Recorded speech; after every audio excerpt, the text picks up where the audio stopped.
যাবে না।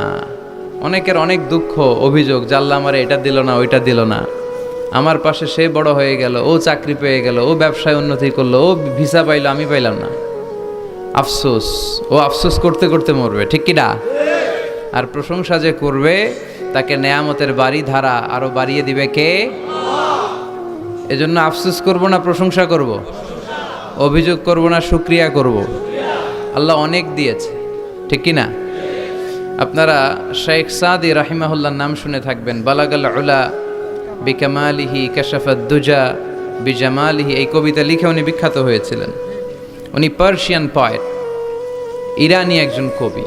তো ওনার একবার আর্থিক সমস্যা যাচ্ছিল, দৈন্যতা যাচ্ছিল, টাকা পয়সা ছিল না, ফলে ওনার পায়ে দেওয়ার মতো জুতা ছিল না। তো খুব আফসোস করতেছে, হায়রে আমি এত বড় কবি, আমার পায়ে দেওয়ার মতো জুতা নাই। আফসোস করে ঘর থেকে বের হলেন, দেখলেন এক ভিক্ষুক ভিক্ষা করছে, ওর পাই নাই। কি নাই? আর কবি সাহেবের কি নাই? ওনার জুতা নাই, এজন্য দুঃখ। বের হয়ে দেখে সাইল ভিক্ষুক, ওর পা নাই। এবার উনি সেজদায় পরে আল্লাহর ডেকে বলে, আল্লাহ শুকর আলহামদুলিল্লাহ, অনেক ভালো আছি। শুকর আলহামদুলিল্লাহ, বেশ ভালো আছি, অনেক সুখে আছি। এজন্য সুখ হচ্ছে আলহামদুলিল্লাহর ভিতরে। সুখ আছে কিসের ভিতরে? যে কোনো পরিস্থিতিতে আমরা থাকি না কেন, বিপদে আপদে, সকালে বিকালে, শীতকালে গ্রীষ্মকালে, আমরা কি পড়ব? আলহামদুলিল্লাহ পড়ব। এর কারণ চাহিদার কোনো শেষ নাই। যার আছে যত বেশি, সে চায় তত বেশি। দেখবেন যার সাইকেল আছে ও হুন্ডা চায়, চায় না? আরো নিচ থেকে যদি বলি, যার পা নাই ও চায়, আল্লাহ আমার যদি দুইটা পা থাকতো। কথা বলেন। পা নাই এরকম লোক আছে না এলাকায়? সে হেঁটে যাওয়া লোকদের দিকে তাকিয়ে থাকে, আর তার স্বপ্ন থাকে ওইটাই, আমার যদি পা থাকতো। হেঁটে হেঁটে হেঁটে যারা বাজারে যায়, স্কুলে যায়, কলেজে যায়, ওদের আফসোস যারা সাইকেল চালায় ওদেরকে দেখে, তাই না? সাইকেল থাকলে খুব ভালো হইতো, সাইকেল চড়ে চড়ে বাজারে যেতে পারতাম। সাইকেলওয়ালারও আফসোস আছে, সে আফসোস করে হুন্ডাওয়ালাদের দেখে, মনে মনে ভাবে যদি ভো ভো থাকতো, হ্যাঁ একেবারে যেতে পারতাম। হুন্ডাওয়ালাদের আফসোস হচ্ছে প্রাইভেট কারওয়ালাদের দেখে, ইস আমার যদি একটা কার থাকতো। যার কার আছে ও আফসোস করে, ইস আমার যদি একটা প্লেন থাকতো। যার প্লেন আছে ও বলে, ইস আমার যদি একটা কপ্টার থাকতো, if I had a copter, আমার যদি একটা হেলিকপ্টার থাকতো, উড়াল মারতাম। কথা বলেন। তাহলে এই চাহিদার, ডিমান্ডের, হিউম্যান ডিমান্ডসের কোনো শেষ আছে? যে এলাকার ছোট্ট মেম্বার, ওই মেম্বার ভাই চায় কি করে চেয়ারম্যান হওয়া যায়। কথা বলেন। যিনি চেয়ারম্যান হয়ে গেলেন, উনি এবার ভাবে কি করে MP, member of the parliament হওয়া যায়, তাই না? আচ্ছা, এমপি যিনি হয়ে গেলেন, উনি আরেকটু উপরে যেতে চায়, ভাবে যদি একটু একটু যদি যাইতে পারি, একটা মন্ত্রণালয় যদি পাইতাম, হ্যাঁ মিনিস্ট্রি যদি একটা পেতাম, কতই না ভালো হতো। তো মন্ত্রী যিনি হইল, উনি ওনার অনেক শখ, ইস আর একটা জায়গা বাকি। হ্যাঁ কি নাম ওইটার? PM, prime minister. কিন্তু এই দেশে অসম্ভব। কথা বলেন।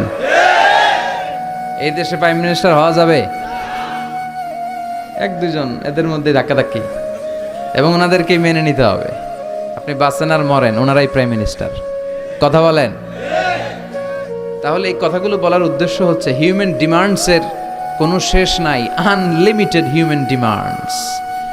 এজন্য বিশ্বনবী বললেন, লাউ আন্না লিকুল্লি ইবনি আদামা ওয়াদিয়ান মিন যাহাব আহাব্বা আইয়াকুনা লাহু ওয়াদিয়ান ওয়া লা ইয়ামলা আফাহু ইল্লা তুরাব। আল্লাহ বলেন, এই বনি আদমের প্রত্যেককে যদি একটা করে স্বর্ণের পাহাড়ের মালিক বানিয়ে দেয়া হয়। কিসের পাহাড় দেখছেন জীবনে? আচ্ছা, স্বর্ণের পাহাড়ের যদি মালিক বানিয়ে দেয়া হয়, আহাব্বা আইয়াকুনা লাহু ওয়াদিয়ান, একটা করে স্বর্ণের পাহাড়ের মালিক বানিয়ে দিলেও সে চাইবে কিভাবে আরো একটা স্বর্ণের পাহাড়ের মালিক হওয়া যায়। আচ্ছা, একটু বুঝে শুনে উত্তর করবেন। একটা স্বর্ণের পাহাড়ের মালিক যদি আমি হই, শুধু আমি কেন, আমার 14 পুরুষ এটারে বিক্রি করে খেলেও কি শেষ করতে পারবো? তো আমার আরেকটা লাগবে কেন? আরেকটা দিয়ে আমি কি করব? স্বভাব। বিশ্বনবী বললেন, সবশেষে হাদিসের শেষাংশে বললেন, ওয়া লা ইয়ামলা আফাহু ইল্লা তুরাব, কবরের মাটি ছাড়া কোনো কিছুই মানুষের এই জিহ্বাটারে থামাতে পারবে না। চিৎকার করে বলেন ঠিক কিনা? এজন্য যার আছে বেশি ও চায় বেশি, এই ডিমান্ডটারে একটু কমাতে হবে, আল্লাহর কাছে শুকরিয়া করতে হবে। অর্থের প্রয়োজন আছে, কিন্তু এটার হৃদয়ে স্থান দেয়া যাবে না। এটা হাতে আসবে আবার চলে যাবে, ঠিক কিনা? হৃদয়ে স্থান থাকবে কার? যাদের হৃদয়ে আছে আল্লাহর ভয়, তারা কভু পথ ভুলে যায় না। আল্লাহর প্রেম ছাড়া এই দুনিয়ায় কারো কাছে কোনো কিছু চায় না, ঠিক কিনা? মুমিনের হৃদয়ে দরদ ভালোবাসা থাকবে একজনের জন্য। চিল্লায় বলেন তো তিনি কে? এজন্য আমরা যেন শুকরিয়া করি, আমরা যেন অভিযোগ না করি। দেখেন, আমরা যদি জিজ্ঞেস করি ভাই আপনি কি চান, কি লাগবে আপনার, কার কি লাগবে, একজন বলবে আমি এটা চাই, আমার এটা নাই, আমি ওইটা চাই, ওইটা চাই, কত কিছু লাগবে আমাদের। কিন্তু ঠিক এই মুহূর্তে যেই লোকটা হসপিটালের বেডে শুয়ে আছে, ক্যান্সারে আক্রান্ত, ক্যান্সার যার নেই কোনো অ্যান্সার, ওরে যদি জিজ্ঞেস করেন ও বলবে আমার কিচ্ছু লাগবে না, আমি শুধু বাঁচতে চাই। ও কি চায়? আর আমরা অনেক কিছু চাই। এজন্য আমরা শুকরিয়া করব বেশি বেশি। শুকরিয়া করলে বাড়িয়ে দেয় কে? বিশ্বনবী দোয়া করতেন, আল্লাহুম্মা জাআলনি সাবুরা ওয়া জাআলনি শাকুরা ওয়া জাআলনি ফি আইনি সাগীরা ওয়া ফি আয়ুনিন নাসি কাবীরা। আল্লাহ আপনি আমারে ধৈর্যশীল বানান, আপনি আমারে শুকরগুজার বান্দা বানান। আল্লাহ আমার চোখে আপনি আমারে ছোট বানান, গোটা বিশ্বের মানুষের চোখে আপনি আমারে বড় বানান। সবাই পড়ে আমিন।